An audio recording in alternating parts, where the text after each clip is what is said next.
A veces lo obvio se hace complicado. Por ejemplo, cuando un locutor quiere ponerse a grabar algunas pistas para mandar un demo o hacer un trabajo práctico, un estudiante de comunicación dice, bueno, tengo que grabar unas cositas, le subo unos niveles y ya está. Y ya está. Y ya está. Y así suena. Se sienta en la consolita, conecta, ¡pum!, no tira sonido.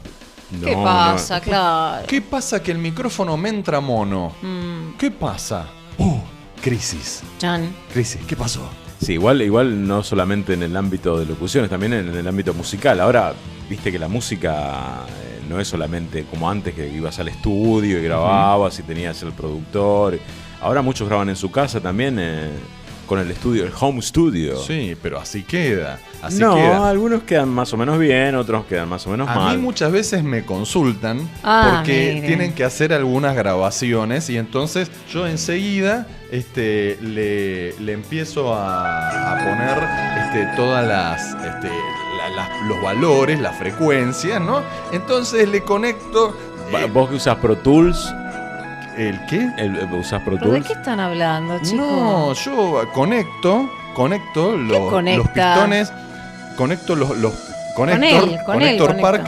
¿Pero que entras por consola o entras directamente por placa de audio externa? No, muy complicado, chicos. A vos te entran por si popa. me deja. No tenés ni idea, mirá. Bueno, pero si quieren saber algo de sonido, podemos consultarle a alguien que sepa. Vamos antes de gente terminar de hundirnos. Por favor. Un ingeniero de sonido que es dueño del estudio Unplugged es Martín Solimo, que me parece que está en línea. Hola, Martín. ¿Qué tal? ¿Cómo andan? ¿Qué tal? ¿Cómo estás? Sálvame, por favor, porque estaba queriendo explicarle algunas cuestiones básicas del sonido y la verdad es que no me estaba yendo muy bien con la explicación. ¿Vos me podrás tirar un salvavidas? A ver, es tan complejo como quieras la respuesta de esta. Sí, obvio. Pero básicamente se trata de agarrar un montón de ondas que andan dando vueltas en el aire y transformarlas en algo que después se pueda repetir y volver a escuchar. Es tan simple como eso. Bien. En un momento me habían intentado explicar quizás ahí el porqué de mi confusión, como si se tratara de cañerías, por ejemplo, la consola, el acceso a las consolas como si fuera una cañería. Y entonces cada canal era una cañería. Esto, vos me decís que no es muy didáctico. Es una analogía rara, en realidad. Sí, muy rara. Sí, no, en definitiva la consola lo que hace es sumar un montón de señales. Depende de la cantidad de entradas que vos tengas en simultáneo, que estés grabando en el momento que ya tengas grabadas, eso va a parar toda una consola, real o virtual ya hoy en día, y eso se suma para terminar en el resultado que uno necesite. Si es estéreo, si es 5.1. ¿Y por qué en los estudios de sonido donde hacen música de películas, donde graban bandas, la consola tiene como 200 canales? ¿Eso es manejable o es para la foto? Para la foto ayuda muchísimo, ¿verdad? Y está bárbaro y los clientes lo agradecen mucho. Ayuda muchísimo porque en sí es un modelo ya viejo ese, el de estudio con la consola gigante. Porque ya los costos son un poco prohibitivos de eso. Lo que estaba buenísimo de eso, de la consola en sí, es que cada perilla, cada fader tiene una función específica, entonces está todo al alcance de la mano y es muy simple acceder todo. Con aprender uno solo de todos esos canales, el resto se repiten y está todo al alcance de la mano. Hoy en día tenemos también de eso, pero de manera virtual. Claro, todo más virtual ahora. Claro. Las consolas son más chicas, pero los canales están ahí virtualmente en la computadora. Hay 1000 canales, si querés, pero son virtuales, no son reales. Cual. Y en los tiempos modernos, ahora que corren del home studio, digamos, cambió mucho, ¿no? El hecho de, digamos, ponerle, vos armás los chicos arman su bandita y graban más en su casa y medio como que ya está al alcance de la mano de todo el mundo. Y ¿cómo ves eso, digamos? ¿Está bueno? ¿Es choto para la industria? Por un lado está buenísimo que haya tanta accesibilidad a hacer música y dar a conocer la música. no necesariamente eso significó que hoy tengamos mejor música. Sí, totalmente. Lamentablemente. Lo que el estudio en algún momento y sus costos prohibitivos de hace un tiempo también generaban una especie de, no sé necesariamente filtro, pero hacían que los músicos tengan que llegar mucho más preparados. Claro, totalmente. Perdón. Entonces, viste, no sé si necesariamente mejoró la música, pero sí hay muchísimo más acceso a que todos puedan grabar y todos puedan hacer sus discos. Claro. Y hoy para hacer un disco, más o menos, ¿de qué presupuesto hay que disponer? Sin contar la cantidad de copias, para tener un buen máster. Todo lo que tengas y probablemente un poco más. Ajá, claro. Porque un disco se puede hacer con prácticamente nada, pidiendo prestado, cambiándolo por favores, hasta podés gastarte, no sé, el número que vos puedas gastar, probablemente te vas a pasar del presupuesto, así que siempre es un poquito más de lo que puedes gastar.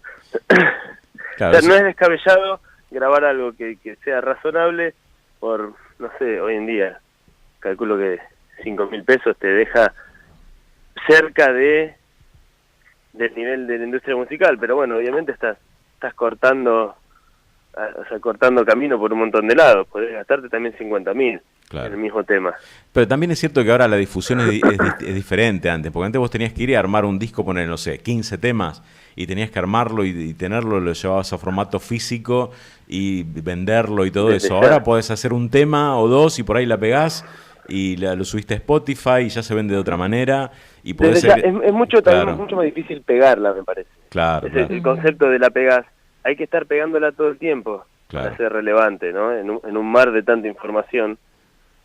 Es bueno, sí, para los presupuestos, que ya se esté abandonando la idea de disco, porque no es lo mismo invertir en un disco de 10 temas que sacar un single, que es más o menos donde estamos parados ahora. Los singles, los EPs, todo eso volvió con fuerza. Claro, por ejemplo, y en tu conocimiento, en tu estudio, se está elaborando más así ahora, digamos, más que hacer 3 o 4 temas. Totalmente, y en nuestro estudio también lo que nosotros ofrecemos es toda la propuesta audiovisual, que ahí está el fuerte más grande hoy en día. Pensá en tu manera de consumir música, de llegar a propuestas nuevas, y mucho tiene que ver con el teléfono.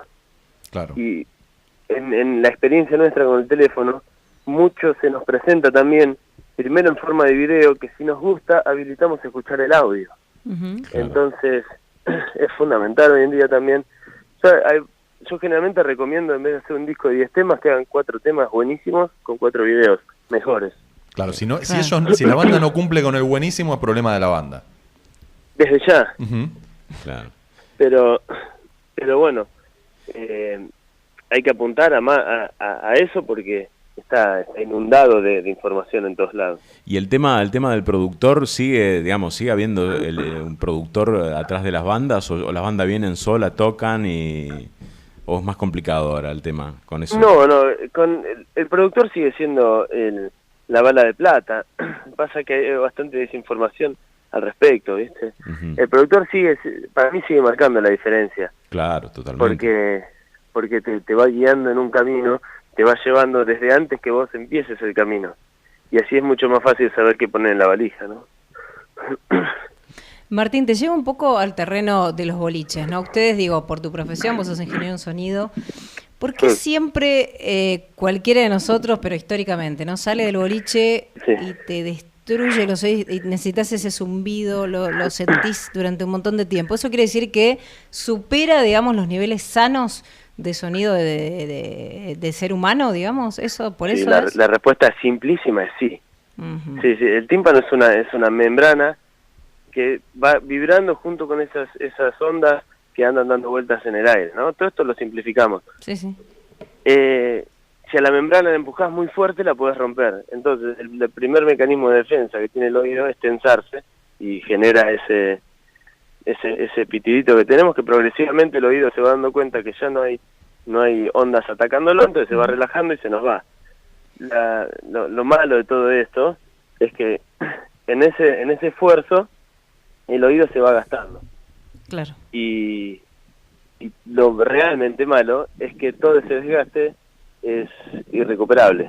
Claro, la audición no se recupera. Sí, yo lo sé de buena fuente porque tengo el pitidito, lo tengo ya conmigo, me acompaña todos los días, tengo un pitidito frecuente ya, es mi compañero de vida.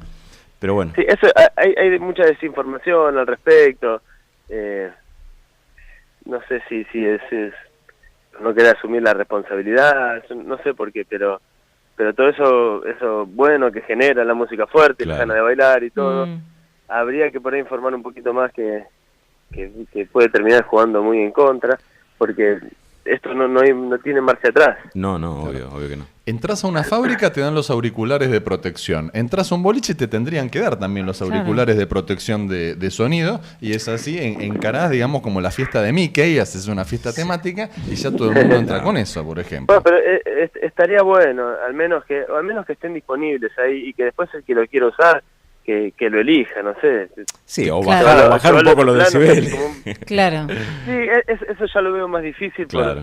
Porque la cultura de la noche y del boliche medio que exige eso. Hay reglamentaciones municipales también que estipulan cierto tipo de límite de volumen, pero igualmente... No le dan bola, ¿no? Y sí, no...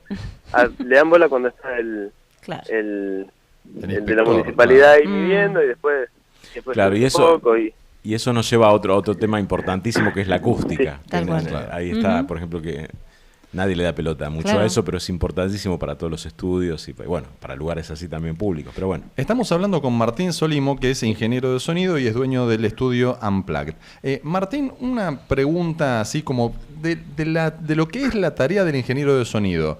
¿Qué cosa habitualmente la persona común no conoce en qué consiste? O una arista de la profesión que no la conoce la gente común y que llegas a un cumpleaños y te dicen, sos ingeniero de sonido, debes tener los lugares comunes que cree todo el mundo que haces y lo que no saben. ¿Qué es lo que no saben? Yo creo que la parte que menos se asocia con esto y que también menos se enseña cuando uno estudia esto, es toda la parte de las relaciones interpersonales. De cómo llevar a un artista a un lugar donde se sienta cómodo y pueda desarrollar eso que hace de la mejor manera. Cómo lidiar con esos egos enormes que tienen algunos artistas que han vivido situaciones en los que realmente los tratan como dioses y después hay que bajarlos a la realidad. Cómo hacer para desactivar un poco eso. O sea, si tenés mucha razón, y vos sabés que no lo había pensado, y tenés muchísima razón en eso. Toda la parte psicológica, o sea, cómo llevar la sesión adelante, creo que es lo más desconocido y es de lo más importante de nuestra profesión, porque apuntar el micrófono a algo y que se grabe está bien y hay mejores maneras, peores, eso todo se puede llegar a mejorar y es fácil y se lee y se aprende, pero la parte personal, la parte que lleva a que el músico dé lo mejor, a que la sesión se pueda terminar sin que se maten, sin que rompan algo, sin que se enojen, sin que... todo eso, la verdad es que es de lo más importante y de lo más por ahí dejado de lado. Claro. Muchas gracias, Martín Solimo, es ingeniero de sonido, dueño del estudio Unplugged. Y Martín, te vamos a comprometer para en otra oportunidad tenerte como entrevistado de Identidad Encubierta para contarnos algunas anécdotas. Me muero por alguna anécdota. De banda y cómo manejas la ira. Serían como los dos próximos puntos, pero con identidad reservada. Totalmente, sí, porque viste que depende de eso. Vamos en seguir trabajando. Le formamos un poquito la voz, te vamos a llamar de otra manera y nos contás las anécdotas. Claro, apagamos la luz y salís oscuro. Cambiamos los nombres y listo. Genial, claro. Buenísimo. Muchísimas gracias, Martín. Un gran abrazo. Buenas tardes. Chau. Mariano Navas, Héctor Park, Romina Sosnávar. Viven en la nube. La nube. 2 horas virtuales que suenan muy reales.